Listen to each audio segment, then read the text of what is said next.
I would say about a year after we started Laura in the Kitchen. We were uploading a couple times a week, but then a year after we started, I thought, you know what, if I really want to grow this and if I really want to stand out from the crowd, I have to have the biggest library, not to be greedy, but because I really want to build an audience that's here to stay. So for 9 months, we uploaded a new video every single day. Wow. Every day. And Joy and I were still both working full-time jobs. So we'd be working all day. We would come home. We would film a couple nights a week, and then we would film all weekend. And we did that for 9 months. Wow. We didn't take vacation. We didn't even go to Italy for 2 years in a row, for 2 summers, because we were just so, we were on a mission to save every penny, to build Laura in the Kitchen, to really grow this to what could it be something amazing? We don't know, but we won't know unless we try our part, our all. So for 9 months, we uploaded every single day. And so at the end of that 9 months, I think we had grown from like maybe 50,000 subscribers that we had gained that year to like 250. Like it was great. It was a crazy amount of subscribers that we had gained. Wow. And we just, after that 9 months, we had, grown a library, a pretty extensive library at this point. And we thought that it was a good time to like step back a little bit and start uploading 2 to 3 times a week, which is what we've done ever since. And it's been a really interesting journey because I am no different than anybody else that's doing this. Some people are more successful. Some people are catching up. The only thing is I've always been consistent. Like I said, even when I was pregnant and took a leave, I didn't miss a beat. I always uploaded on time. I always uploaded weekly because I know that it is a very tough world to survive in because there's so much content. So right. I've spoken on panels with Google and YouTube many, many, many, many times. And when I tell people that consistency and being authentic to who you are is really the key to succeeding in this field, everyone looks at me like I have 10 heads because I think people are expecting this grand answer that in reality, all it takes is for you to really go at it hard because you got to keep in mind other people are doing it harder than you. But Laura, I want to say something because I agree with you. I think consistency and showing up for your audience and being authentic is important, but you are incredibly talented. So I don't want to diminish the fact that maybe you started out, being not as comfortable, but you're a pro and watching you learn so much just by watching you and your confidence just shines. And I appreciate that. How do you think it was just practice that made perfect ultimately for you to gain that confidence? I think you know what it is. I got to a point where, for the first couple of years, maybe for the first 3 or 4 years, I was so concerned about being picked apart. I was so concerned about, comparing me to someone else or she's not trained. She's not good enough because she's not doing this. And for the first few years, I would say for the first 3 or 4 years, maybe even 5 years, I don't know. I was so concerned about that. And then a light bulb hit, kind of went off in my head.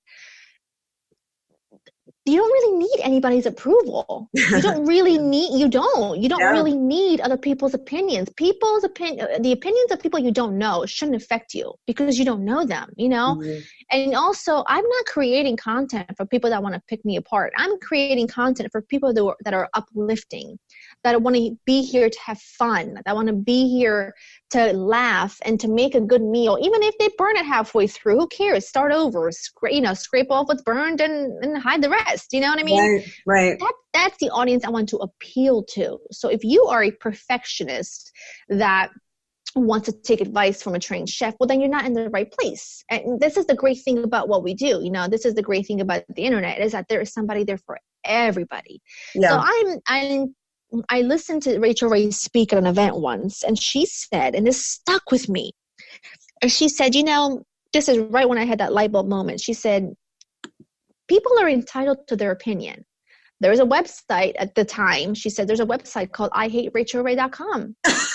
And then there's another one that says RachelRaySucks.com or something like that. And she said, and guess those people are perfectly entitled to think that.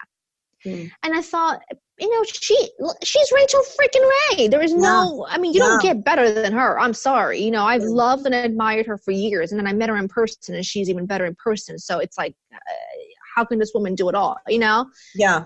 And that really hit me. And I thought, people are absolutely entitled to their opinion.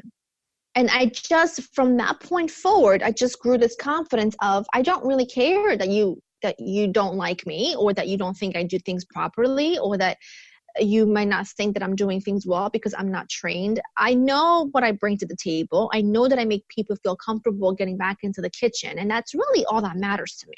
Yeah. I think having that understanding, because let's face it, like reading reviews on you, the trolls out there all day long, they live for that. They live for getting a rise out of people.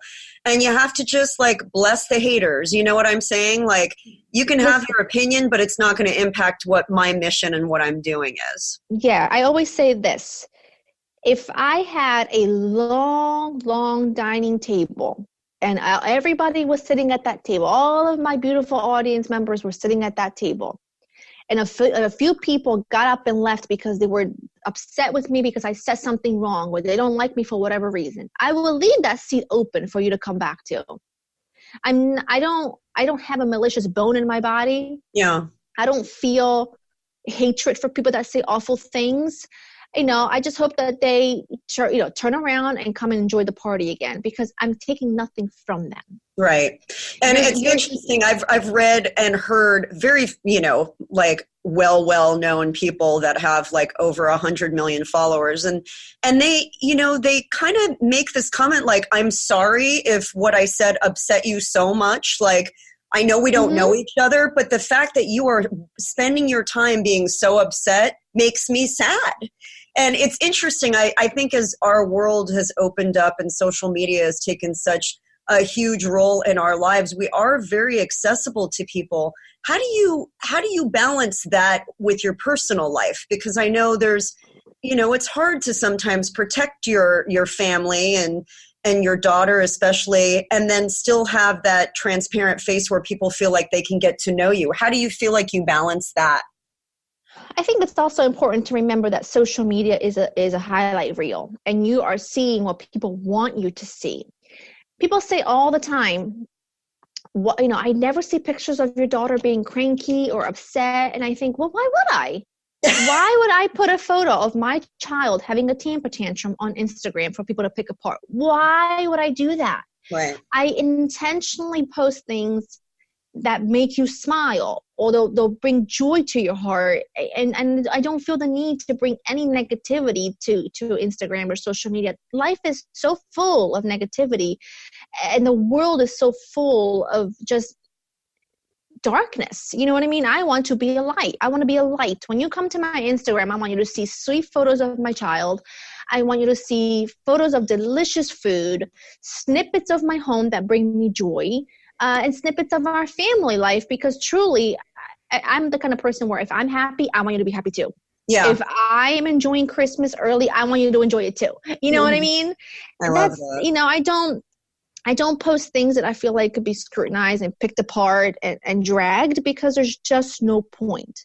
Yeah. And so I intentionally just post things that I know will make people smile and leave it at that. Now, people, as you know, some people just will find anything to pick apart. They just will. They absolutely will. That's their MO, because they're usually pretty upset with their own lives. It is. Someone once commented repeatedly on photos of Mia saying, it's so weird that she smiles so much.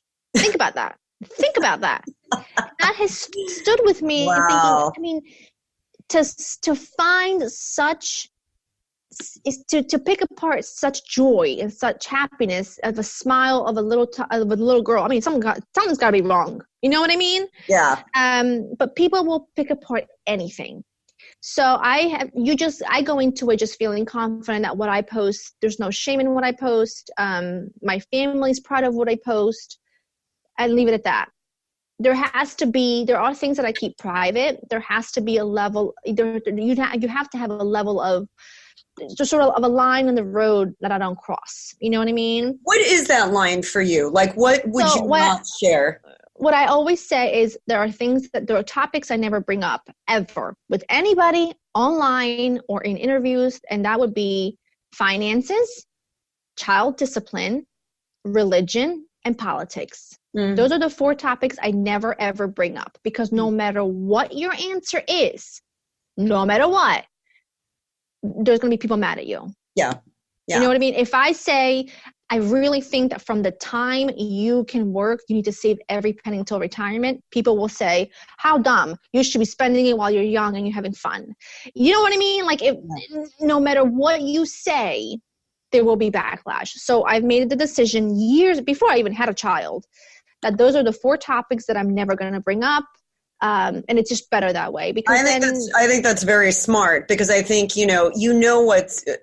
what fodder is for, people out there that are just looking to get into a fight and argument. Yes. And it's very easy to do that when you're behind an anonymous screen. It's very easy to kind of just, and people know how to get under your skin. They do. Many times.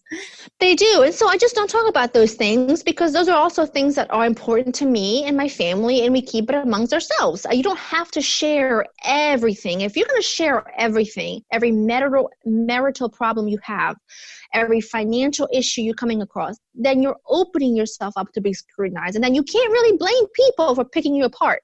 Right. You know what I mean? And you're in a situation, a unique situation. I want to talk about this a little bit.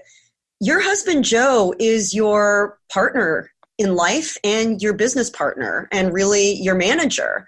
I know that, there are certain roles that he has, certain roles that you have. How do you keep that copacetic? I know some people will probably say, wow, they're in each other's faces all day, every day. Like, how do you do that and have a successful marriage and business? It really is interesting, because that's truly the answer I always get. People always say, by 5 o'clock, you guys must want to kill each other. And that's truly not the case at all.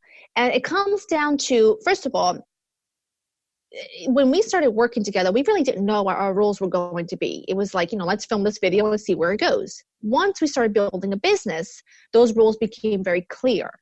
And so from that point forward, we've always made a conscious effort to keep our roles separate from each other. So I am the face of the brand. I am the creator of the rest. I create the rest of the content. I'm in front of the camera. I do all of my TV stuff. That's all me. The behind the scenes, the editing, the dealing with brands, dealing with agents, dealing with lawyers, which, by the way, it is a full-time job. That's all him. That's all him. Mm-hmm. So from I would say from the time this really took a turn into full-blown business mode, I made it very, very clear to him that I do not want to be asked questions that you don't need my answers for. Like, you're my husband and you're my manager. You know what I stand for. You know what I'm willing to work on and what I'm not. Don't fill my head with questions that, they just don't need my input. Do you know what I mean? And that implicit trust that you have, obviously, because he's your husband, do you think that ended up being so beneficial versus like hiring a stranger potentially to manage your career? So I think so, but having said that, my agents are my agents, and I when I started working with them, I didn't really know them aside from having a few meetings with them.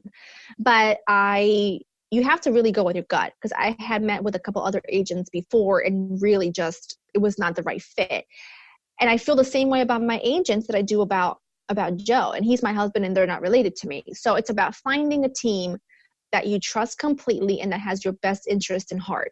Many times, if a deal comes my way, and it goes to my agent first, my agent will email Joe, because, I'm the last person that they'll ask, believe it or not. And I prefer it that way. Yeah. My agents will email Joe and say, I think this is a pass. Doesn't sound good. Give me your feedback and we'll move forward. And then Joe can make the decision of of involving me, or he'll make the decision of, I know she wouldn't want to do this. Let's pass.